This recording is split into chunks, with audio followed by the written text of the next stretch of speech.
Yes, sir. Sure. This is H2M2. H2.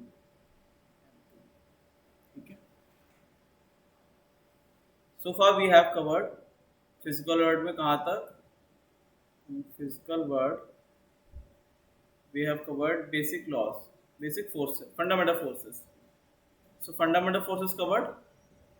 Fundamental forces. कितने type के होते हैं? 3 types. 3. 3. First one is Gravitational force. Gravitational force. gravitational force. Second is Electromagnetic force. electromagnetic force. And the third one is Nuclear force. nuclear force. So all three fundamental forces we have covered. All the forces are made up of these forces. There is no fourth type of force. ठीक है, जैसे कोई सब someone is asking कि friction कैसा है, तो friction is made up of these forces. So friction is not a different type of force. अगर कोई और पूछे you are holding a bottle on your hand है ना कि force लग रहा है normal reaction, तो that is made up of these forces, not the other kind of fundamental force. So all other forces will be made up of these A, B, C, these forces. ठीक है. The next topic is conservative laws. After that, physical world will be completed. Conservative laws. ठीक है. Conservative, हाँ बेटा कोई कुछ पूछ रहा है? नहीं. सो कंजर्वेटिव लॉस कितने होंगे? पहला होगा A, conservation of energy. Conservation of energy. B, conservation of linear momentum. C, conservation of angular momentum. And D, conservation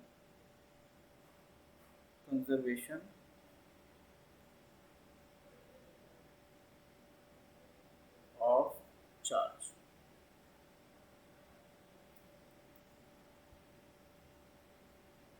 ठीक है, तो ये चार conservative laws will study. These laws are valid across all frame. किसी भी frame में जाओगे, अर्थ पे रहो या मून पे रहो, सैटर्न पे चले जाओ, जुपिटर पे चले जाओ, these laws will never change. है ना, पूरे यूनिवर्स में ABC, gravitation, electromagnetic and nuclear, वहां पे कहीं पे भी जाओगे तो फंडामेंटल फोर्सेस यही रहेंगे. कंजर्वेटिव लॉज जो हैं फिजिक्स के, वो भी हर जगह लगेंगे. ठीक है, तो ये चार होंगे. We will take laws one by one. इतना नोट कर लो सब लोग. चलो नोट कर लो जल्दी से.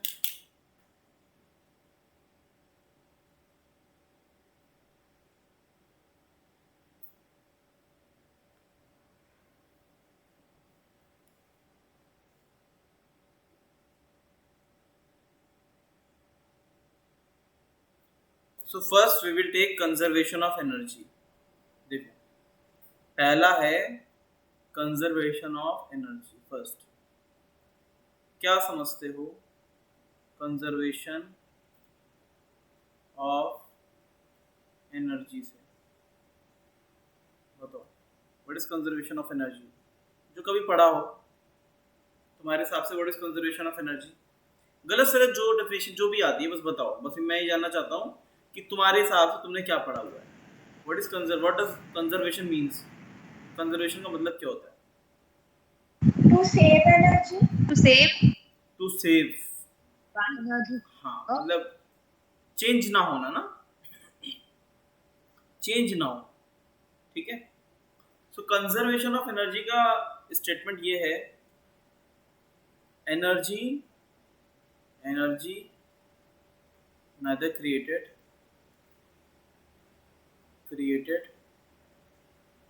nor destroyed, it only get transfer, या it only get convert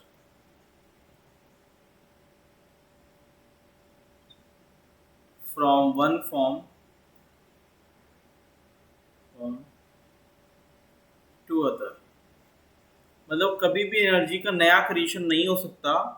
it can only convert from one form या transform from one form to other form. ठीक है.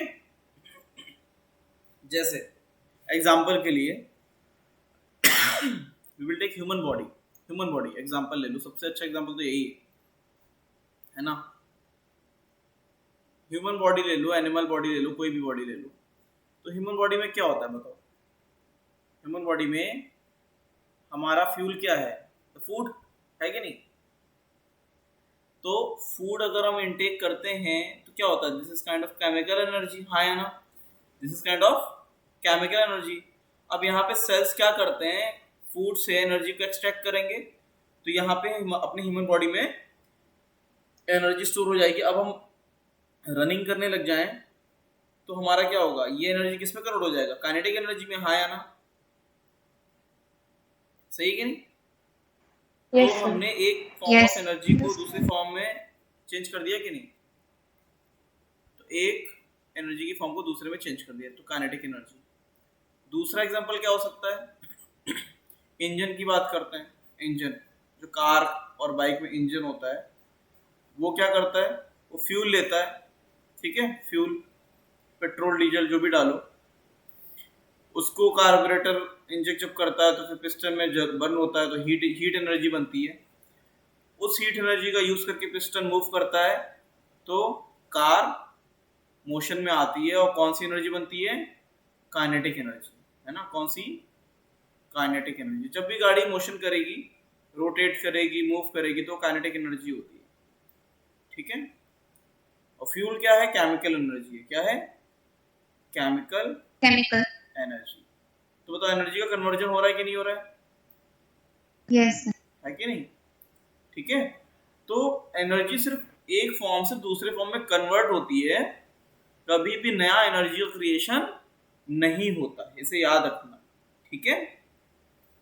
अच्छा, फर्स्ट एनर्जी कन्वर्जन इंसान ने कौन सा किया था? पहला energy conversion, first energy conversion, ये तो ह्यूमन बॉडी इज नेचुरल, जो उसने खुद अपने आप किया था. बताओ, any idea? Chemical to heat and light, fire के द्वारा. फायर वाज द, अभी भी नेट पे डालोगे तो fire was the first invention of human race.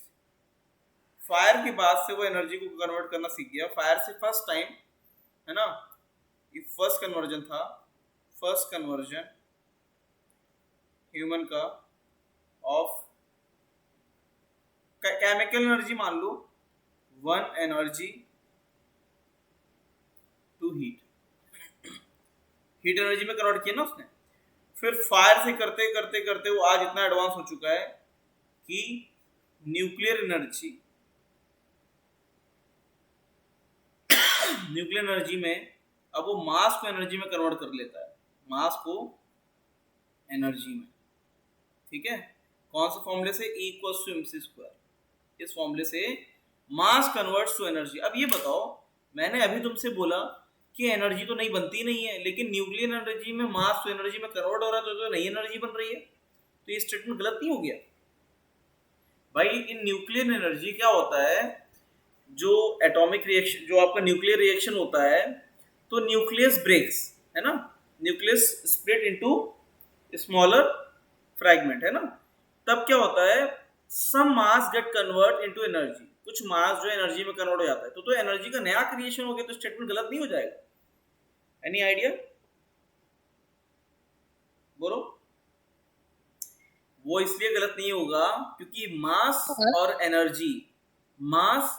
Energy वो सेम माना जाएगा. अगर आप मास को कंसीडर कर रहे हैं, है ना, तो that mean you are considering that mass having energy equals to mc square.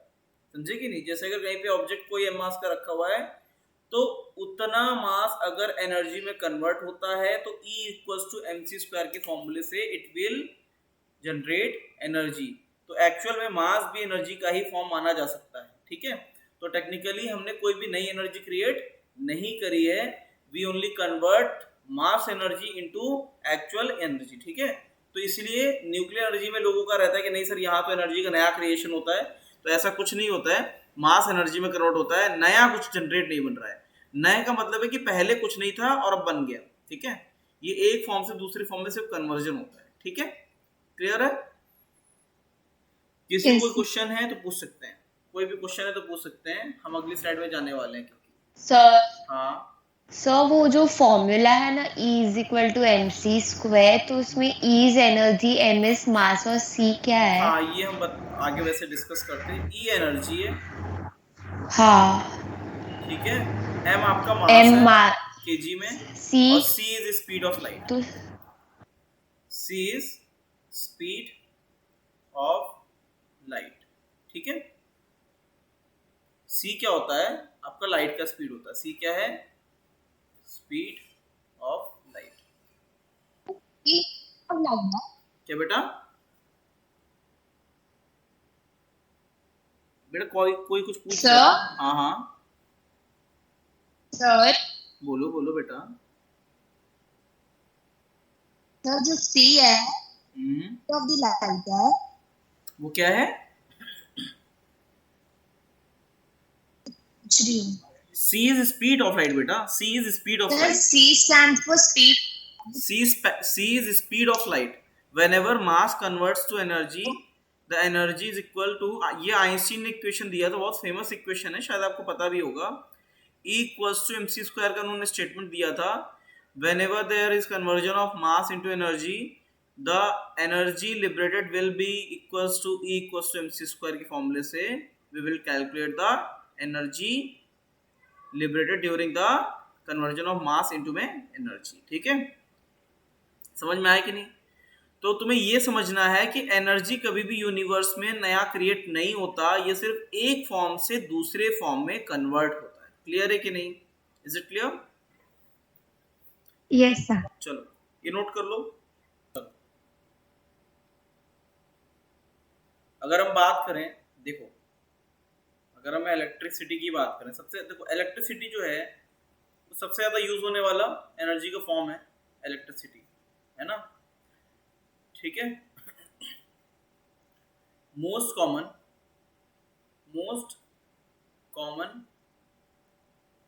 Form used in modern era. किसका फॉर्म? एनर्जी का। एनर्जी का क्यों? जब हम अगर पुराने एज में जाएं, है ना, आज से 500-600 साल पहले जब देयर वाज नो इलेक्ट्रिसिटी, तब the most common form was would, है ना? वुड वाज यूज, लकड़ी का यूज करते थे। क्यों? अगर आपको कुकिंग करना है तो यू विल यूज, मतलब यू वर यूजिंग वुड या कोल, है ना, तो उसको यूज करते थे टू जनरेट हीट। अब क्या है, मॉडर्न टाइम में या करंट सिनेरियो में हम अगर देखें तो electricity is the most common form जिसको हम यूज करते हैं, क्योंकि उसका कन्वर्जन बहुत इजी है ना? एक फॉर्म से दूसरे फॉर्म में कन्वर्ट करना इलेक्ट्रिसिटी से using different equipment is very easy. जैसे अगर हम देखें तो अगर आप डैम बनाते हो, डैम देखो, डैम में क्या होता है? डैम क्या करता है बताओ? पानी को होल्ड कर लेता है कि नहीं कर लेता है? अगर if you construct any dam on river side तो ये क्या करेगा? रिवर की काइनेटिक एनर्जी को रोक देगा, और वो काइनेटिक एनर्जी किसमें कन्वर्ट शुरू हो जाएगी बताओ? जैसे किसी चीज का हाइट बढ़ता है तो क्या बढ़ता है? पोटेंशियल एनर्जी बढ़ता है कि नहीं बढ़ता है? हाँ या ना? बोलो सही है।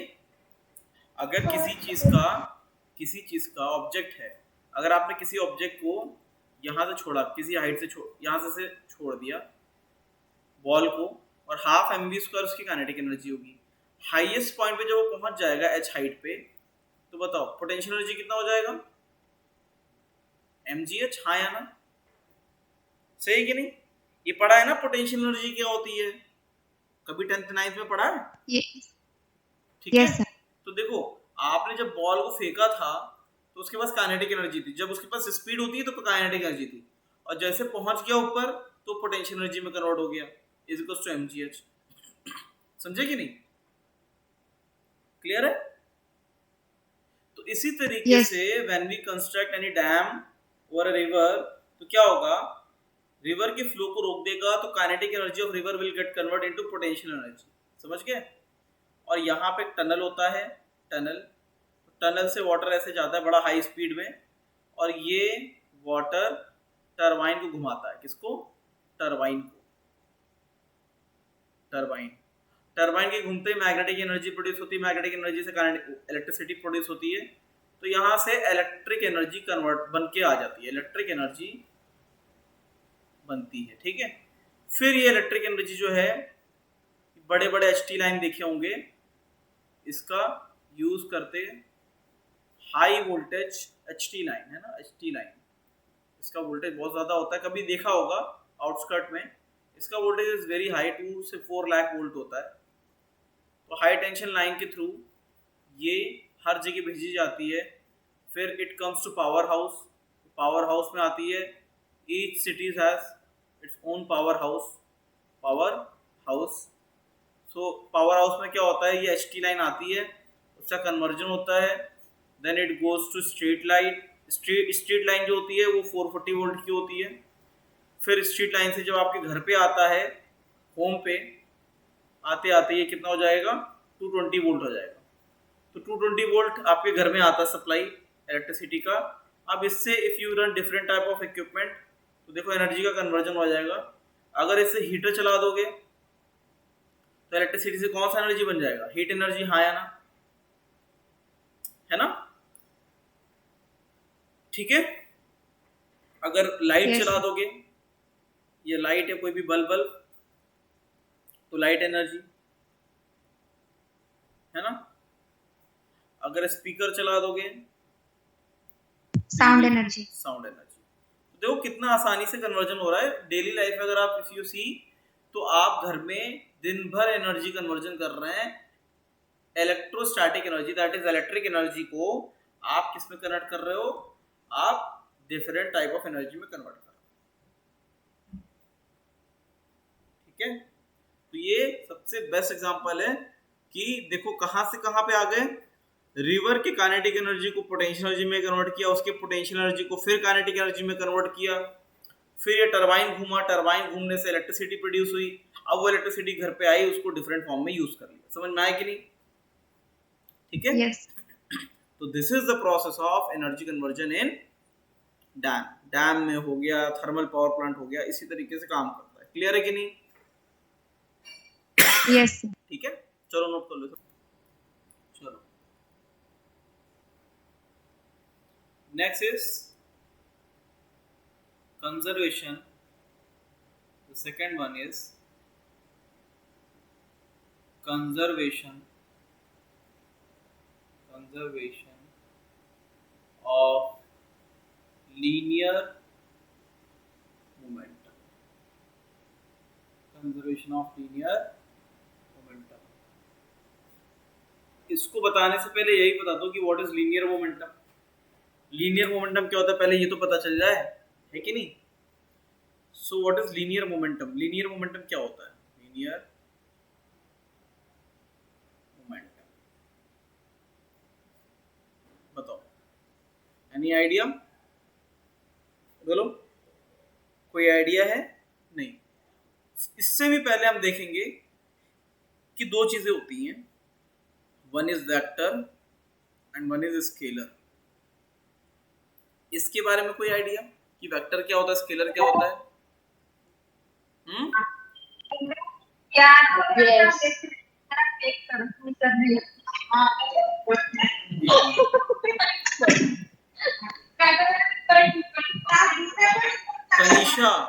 तनीषा बेटा,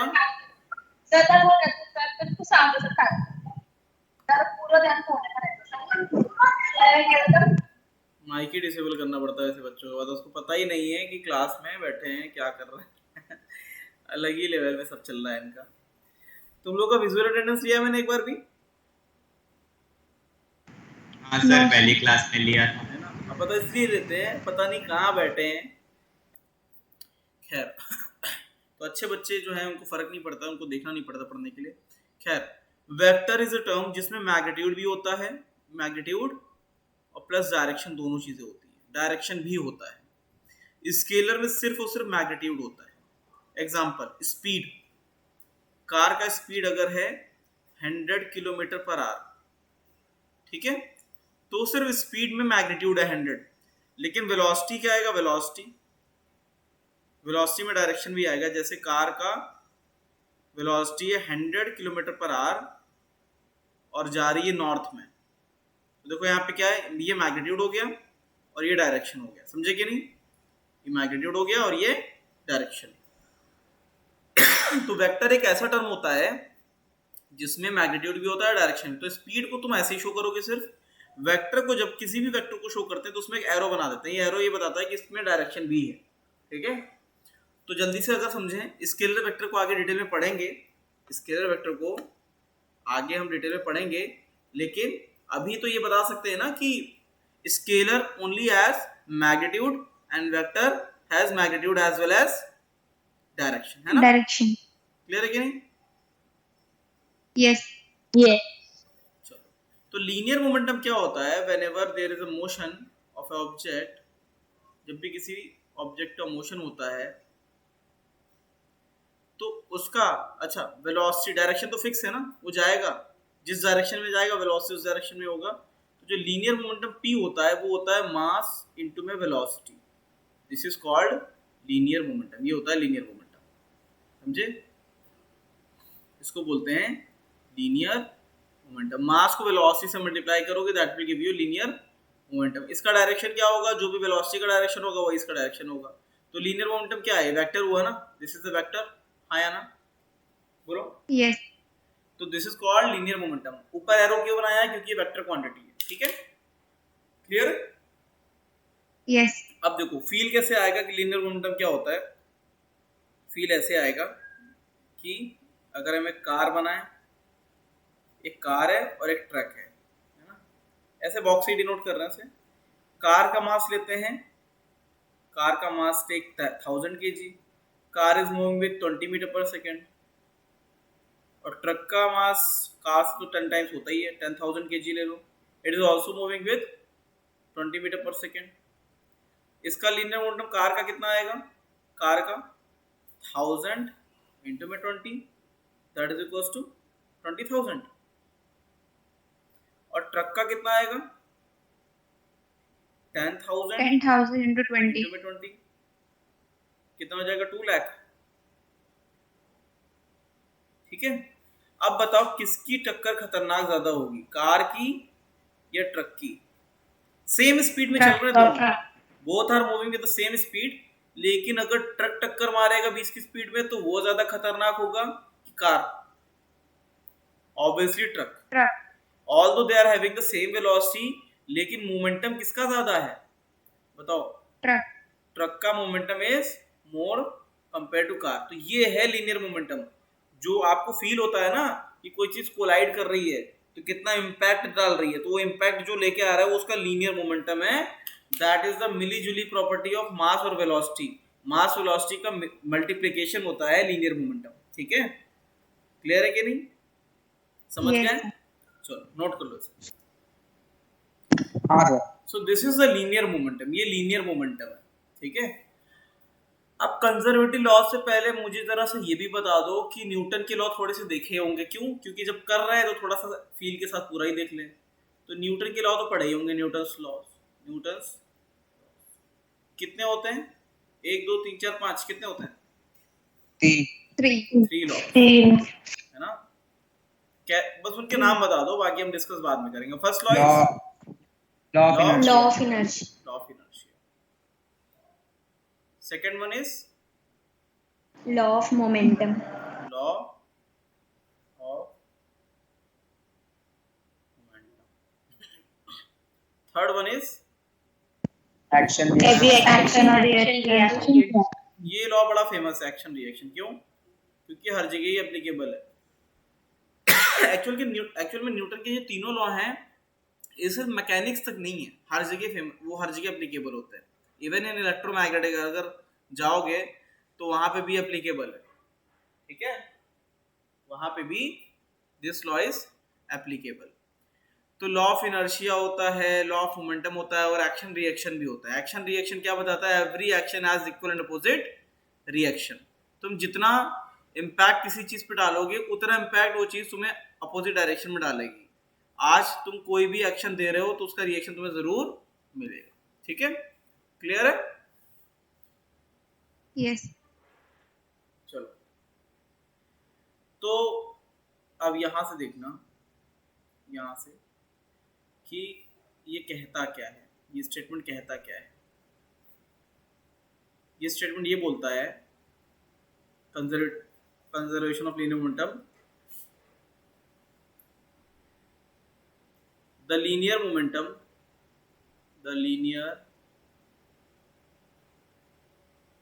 momentum of system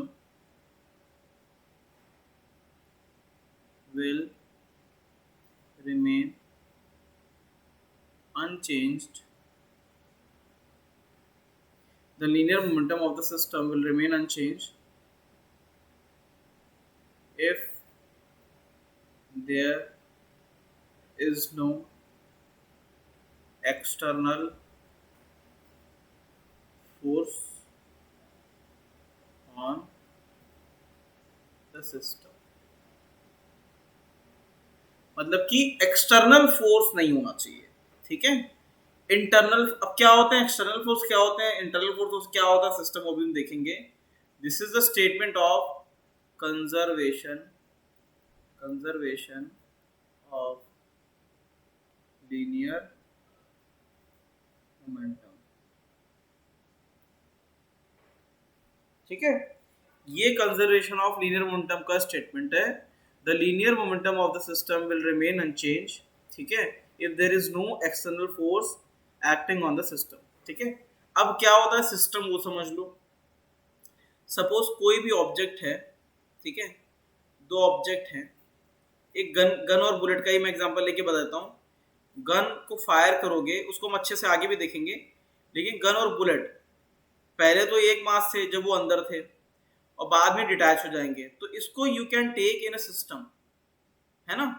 ऑल्दो थोड़ी देर बाद बुलेट गन से अलग हो जाएगी, लेकिन अलग होने के बाद भी you can take them as a system. तो एक चीज देखो, जो फोर्स गन लगा रही है बुलेट पे, ये ऐसा, उतना ही फोर्स एक्शन रिएक्शन से बुलेट लगाएगी गन पे पीछे की तरफ। तो ये फोर्सेस इंटरनल वाले हैं। कौन से हैं? इंटरनल, क्योंकि सिस्टम बाउंड्री के अंदर आते हैं। जो सिस्टम बाउंड्री के बाहर लगेगा उसको बोलते हैं एक्सटर्नल फोर्स, एक्सटर्नल। जो सिस्टम बाउंड्री के बाहर जाएगा that will be external force, और जो सिस्टम बाउंड्री की फोर्स अंदर आएगा वो इंटरनल होगा। तो एक्सटर्नल फोर्स ही पूरे सिस्टम का लीनियर मोमेंटम चेंज कर सकते हैं। अभी आगे देखेंगे कैसे।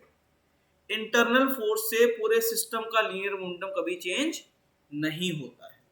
ये इसका स्टेटमेंट है कि किसी भी ऑब्जेक्ट का लीनियर मोमेंटम चेंज करने के लिए you have to apply some external force, otherwise उसका लीनियर मोमेंटम चेंज नहीं होगा। क्लियर? मतलब गन फायर मैकेनिज्म जो होता है वो बहुत बढ़िया होता है समझने के लिए, ठीक है। एक मिनट वेट करना। तो गन फायर में क्या होता है, first we will take a gun fire जिसमें there will be no external force. बहुत लूजली गन है, रखी हुई है, इसको हम थ्रेड से फायर कर देंगे। मतलब कि इसके ट्रिगर को हम बहुत लाइटली हाथ नहीं लगाएंगे, बस किसी तरीके से ट्रिगर को दबा देंगे। तो जैसे ही इससे बुलेट, अभी बुलेट इसमें पड़ी हुई है फायर करने से पहले, before firing of the gun, ठीक है। तो ये रेस्ट पे है। किस पे है? It is at rest. किस पे है? रेस्ट। इसके बाद क्या, अच्छा अब ये बताओ, क्या बुलेट और गन मिलके सिस्टम बना रहे हैं, हाँ या ना? तो ये एक सिस्टम माने जा सकते हैं, ये सिस्टम के अंदर आ गए। अब ये बताओ, अगर तुम बाहर से कोई हाथ नहीं लगा रहे हो तो एक्सटर्नल फोर्स कितना है? 0 है कि नहीं है, हाँ या ना? 0 है। भाई अगर आप बाहर से हाथ लगाओगे तो आपका बाहर से हाथ लगाने का मतलब है आपने एक्सटर्नल फोर्स लगा दिया, लेकिन आपने हल्के से इस ट्रिगर को दबा दिया, हल्का सा टच करके इसको दबा दिया, तो आपको माना जाएगा आपने एक्सटर्नल फोर्स कुछ नहीं लगाया। तो जैसे ही करोगे तो क्या होगा, बुलेट तो जाएगी आगे फायर होने के बाद, बुलेट कहाँ जाएगी, आगे। फायर होने के बाद bullet will go in forward direction, और ये जो गन है, गन किधर आएगी, gun will recoil backward in backward direction. Bullet जाएगी स्मॉल वी से आगे और गन आएगा कैपिटल वी से पीछे। तो देखो bullet will gain a linear momentum plus P, आगे वाली डायरेक्शन को प्लस लेते हैं जनरली और पीछे वाले को माइनस लेते हैं, ठीक है। तो बुलेट का मोमेंटम कितना होगा, क्योंकि वो आगे जा रही है, मास इनटू में वेलोसिटी प्लस पी, और उतना ही लीनियर मोमेंटम गन को मिलेगा पीछे, कितना, मास इनटू में कैपिटल वेलोसिटी। समझे कि नहीं, जितना लीनियर मोमेंटम बुलेट आगे लेगी थर्ड लॉ के हिसाब से, उतना ही लीनियर मोमेंटम बुलेट को जितना आगे मिलेगा एक्शन, उतना ही रिएक्शन कहां से मिलेगा, गन को मिलेगा पीछे की तरफ लीनियर मोमेंटम, ठीक है। तो यहाँ पे साफ साफ है कि initially it was at rest, कोई वेलोसिटी नहीं, कोई कुछ नहीं, तो इसका लीनियर मोमेंटम कितना, 0 है। अब फाइनली क्या है, फाइनली बुलेट का लीनियर मोमेंटम प्लस पी है और गन का माइनस पी है, तो अभी भी कितना है, 0 है। तो देखो एक्सटर्नल फोर्स अगर 0 होगा तो क्या हुआ, initial linear momentum is equal to final momentum. आया कि नहीं आया, बताओ बताओ, सही है कि नहीं, वैलिड हो गया। अगर सिस्टम पे एक्सटर्नल फोर्स नहीं लग रहा है तो इनिशियल लीनियर मोमेंटम और फाइनल वो 0 हो जाएगा। ऑल दो फाइनल जो है, फाइनल लगता है तुमको कि नहीं सर सब तो मूव कर रहा है, बुलेट आगे जा रही है, गन पीछे आ रही है, लेकिन लीनियर मोमेंटम की बात करें डायरेक्शन के हिसाब से तो वो नेट 0 हो जाएगा, क्योंकि जितना बुलेट को आगे मिला उतना ही गन को पीछे मिला। समझ में आया कि नहीं आया, समझ में आया, बोलो यस ठीक है। यस किसी को भी इसमें कुछ पूछना है तो पूछ सकता है। So, दिस वो सर जो जब गन रेस्ट पे रहता तब ग्रेविटेशनल फोर्स तो एक्सटर्नल फोर्स की तरह एक्ट करता ही है ना उस पे, गन नहीं, पे। ग्रेविटेशन तो वर्टिकल लगेगा ना, हॉरिजॉन्टल थोड़ा ना लगेगा। हाँ तो So- हाँ बेटा बोलो बोलो। वो जो एरो है वो क्या इंडिकेट कर रहा है? एरो वेक्टर बताता है बेटा, पीछे बताया था ना, कभी भी कोई भी चीज जिसका डायरेक्शन होता है वो वेक्टर होता है, उसके ऊपर एरो लगा देते हैं, ओके है ना। ग्रेविटेशनल फोर्स इज वर्टिकल, यहाँ पे हॉरिजॉन्टल मोशन हो रहा है, तो there will be no role of gravitation in horizontal motion, ठीक है। Yes sir.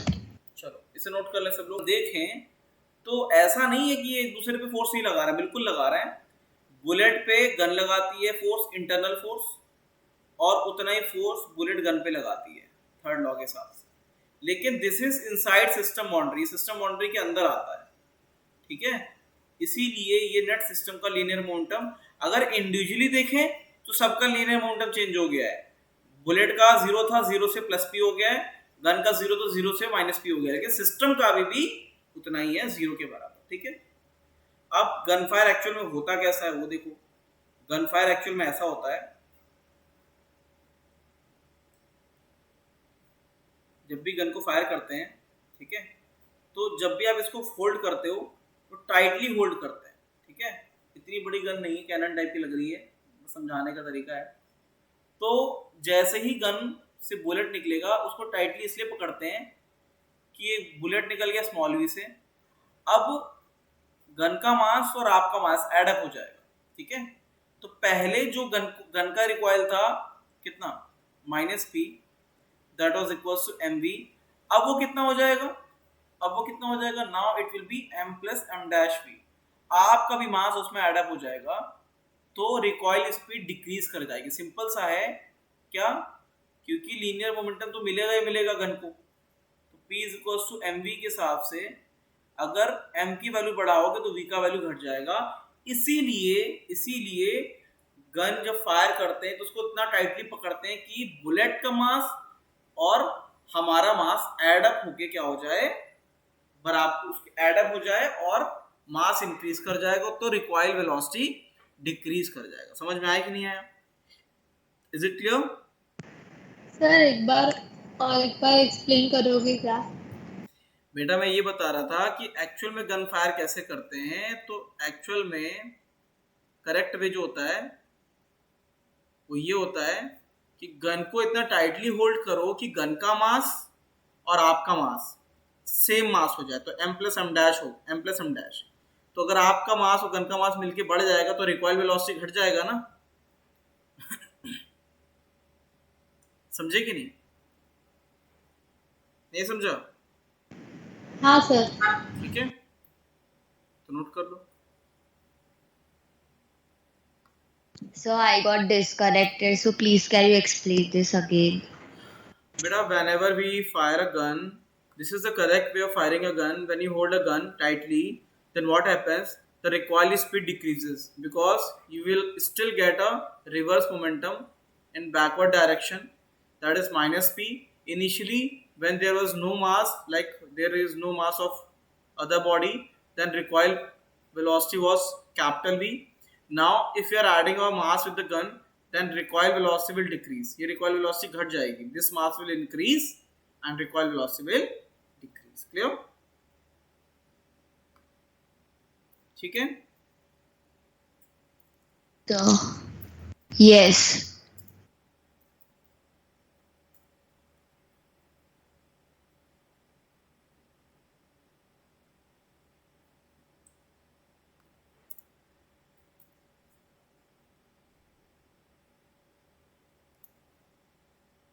बताओ मुझे अपनी तरफ से बताओ और क्या एग्जांपल है कंजर्वेशन ऑफ लीनियर मोमेंटम का।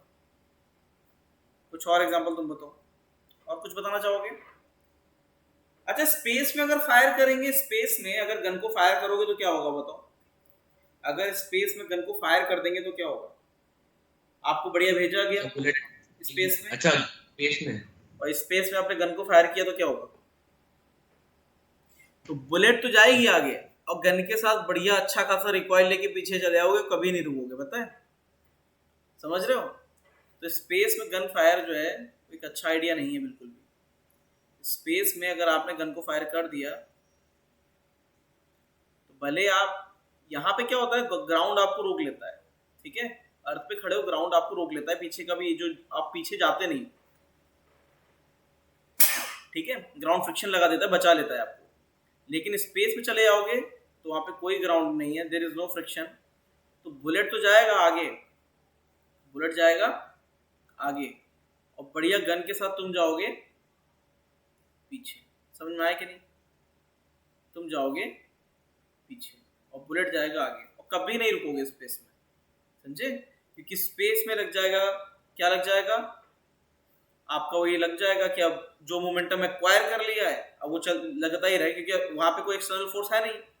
तो यही वाला लॉ लग जाएगा, कंजर्वेशन ऑफ लीनियर मोमेंटम। एक बार जो लीनियर मोमेंटम एक्वायर कर लिया वो रुकेगा नहीं, ठीक है? समझ में आ गया कि नहीं? क्लियर है? Yes, sir. अच्छा, स्पेस में अगर आप फायर एक्सटिंग्विशर चला देते हो तब क्या होगा? फायर एक्सटिंग्विशर को अगर आप चलाते हो, फायर एक्सटिंग्विशर समझते हो ना?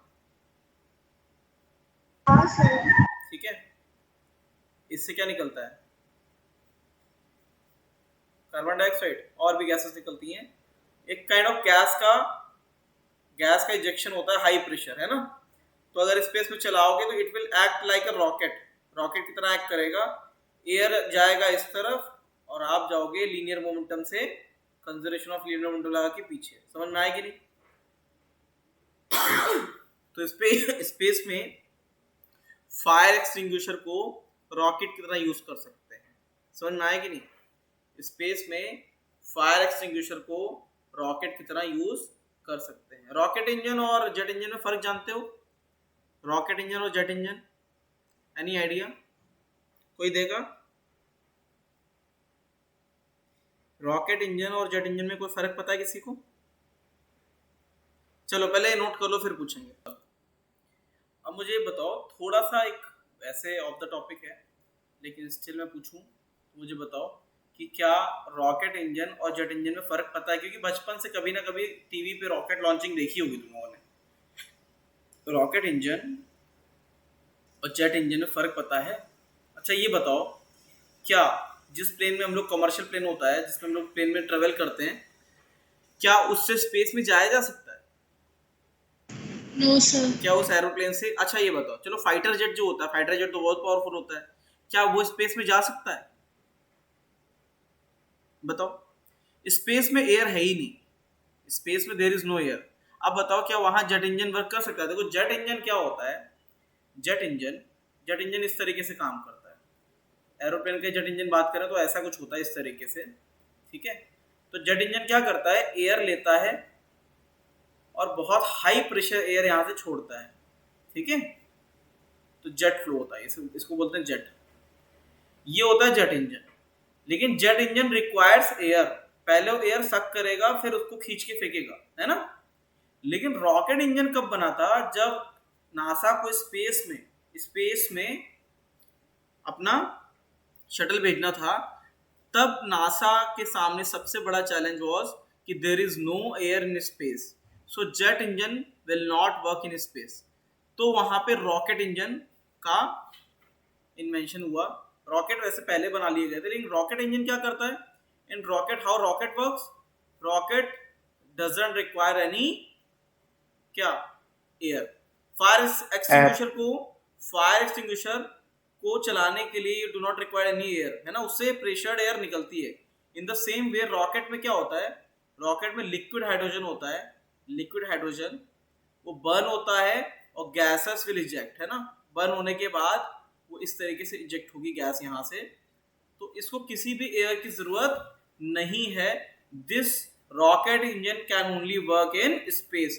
ये जेट इंजन वहां पे काम ही नहीं करेगा, क्यों, क्योंकि खींचने के लिए एयर है ही नहीं। तो this is how rocket engine works, ठीक है। लिक्विड, देखो ये सब बेसिक चीजें हैं, अगर कोई पूछे तो बता लो कम से कम। और दिस इज गैस, तो गैस इधर जाएगी तो रॉकेट इधर जाएगा कंजर्वेशन ऑफ लीनियर मोमेंटम से। अगर कंजर्वेशन ऑफ लीनियर मोमेंटम ना लगे तो स्पेस में तो मोशन हो ही नहीं सकता है। समझ में आया कि नहीं आया? तो ये होता है कंजर्वेशन ऑफ लीनियर मोमेंटम, समझ गए? अब मैं तुम्हें एक सिचुएशन टेस्ट दे रहा हूं, मुझे बताओ, सिचुएशन टेस्ट है। आप एक रूम में हो, ये सारे क्लास मैंने अपने बैचेस में पूछा है, सब बच्चों ने, किसी ने बता पाया, किसी ने नहीं बता पाया। आप देखिए बता पाते हो कि नहीं। क्वेश्चन ये है कि you are inside a room, यहाँ पे खड़े हो, सब कुछ स्मूथ है, कोई भी हैंडल नहीं है पकड़ने को, कुछ भी नहीं है, किसी वॉल को टच नहीं कर सकते। सिर्फ और सिर्फ ये मत बोलना कि इस वॉल को पुश करेंगे तो इधर चले जाएंगे। वो आंसर तो सही है कि इस वॉल को पुश करोगे इधर चले जाओगे। तुम्हें ए से बी जाना है, ए पॉइंट से बी पॉइंट जाना है, ठीक है। अब बताओ कैसे जाएंगे। देयर इज ओनली एयर, यहाँ पे सिर्फ एयर है। और स्मूथ का मतलब है अगर आप चलोगे then friction will not help you, आपके पैर स्लिप होते रहेंगे, लेकिन आगे नहीं बढ़ पाओगे, ठीक है। बताओ कैसे करेंगे, ए से बी कैसे जाओगे, सोच के बताओ भाई। ये जो क्वेश्चन है कि आपको एक्सेल करना तब आप ए से बी जाओगे, तो ये बताता है कि हाउ मैकेनिक्स वर्क, या जो भी मोशन होगा that works in space. Space में मोशन करना इतना आसान नहीं होता है। स्पेस में आप हल्का सा भी मोशन करोगे तो यही लग जाएगा, there will be no friction, there will be no gravity, तो आपको कोई भी सपोर्ट नहीं मिलेगा। अगर आपने एयर एक्सेल किया तो पीछे जाने लग जाओगे, है ना। बड़ा ही सब वहाँ पे देख देख के करना पड़ता है, उसकी ट्रेनिंग होती है एस्ट्रोनॉट्स की, तब जाते हैं वो स्पेस में। ऐसे नहीं बढ़िया बैग उठाए चल दिए, है ना। तो एक ही पॉसिबल तरीका है ए से बी पहुंचने का कि अपने माउस से एयर एक्सेल करो, एयर को मिलेगा इस तरफ माइनस पी और तुम्हें मिलेगा प्लस पी मोमेंटम, तो तुम ए से बी पहुंच जाओ। समझ में आया कि नहीं आया? Is it clear? बोलो, क्लियर हो गया? Yes sir. अब ये बताओ लीनियर मोमेंटम फील आया कि नहीं आया, अच्छे समझ में आया? हाँ सर। ठीक है। अब एक एग्जांपल तुम और दे दो जाते जाते कि क्या एग्जांपल हो सकता है तुम्हारे हिसाब से जहां कंजर्वेशन ऑफ लीनियर मोमेंटम तुमने और देखा हो। बताओ भाई, क्या है? अगर आप छोटे से बोर्ड पे अगर देखो, छोटे से बोर्ड पे क्या होता है, छोटे से बोर्ड पे बड़े से क्रूज की बात नहीं हो रही है। छोटा सा बोर्ड जो कि अनएंकर्ड है, अभी उसको एंकर नहीं किया है ना, एंकरिंग नहीं करी गई है, कहीं पे वो लॉक नहीं है। तो अगर आप इस बोर्ड पे चलोगे इस डायरेक्शन में, तो यहाँ पे भी क्या होगा, अगर आप इधर जाओगे तो boat will move in reverse direction. होता है कि नहीं होता है? होता है, समझे? बोट भी रिकॉइल करता है ना? तो दिस इज बिकॉज ऑफ कोई भी एक्सटर्नल फोर्स नहीं लग रहा है ना इस पे, क्योंकि जिस वाटर बॉडी पे फ्लो कर रहा है, ये फ्लोट कर रहा है, वो माना जाता है कि नहीं विस्कस नहीं है। तो आप बोट के इस तरफ से इस तरफ जाओगे तो बोट पीछे जाएगा। ये फील किया है कि नहीं किया है? हाँ या ना? This is because of Yes, sir. Conservation of linear movement. तो आज हमने क्या सीखा? आज हमने ये सीखा कि अगर किसी सिस्टम पे एक्सटर्नल फोर्स नहीं है, अगर एक्सटर्नल फोर्स जीरो है, तो लीनियर मोमेंटम क्या रहेगा? कांस्टेंट रहेगा, चेंज नहीं होगा। हाँ या ना? बोलो, सही है कि नहीं?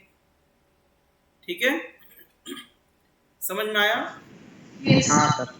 ठीक है, तो अभी Yes. स्टार्ट तो वैसे हमें करना था कंजर्वेशन ऑफ एंगुलर मोमेंटम, लेकिन वो 10 मिनट में नहीं हो पाएगा। तो we will take that topic in next lecture. ठीक है, आज इतना ही रखेंगे।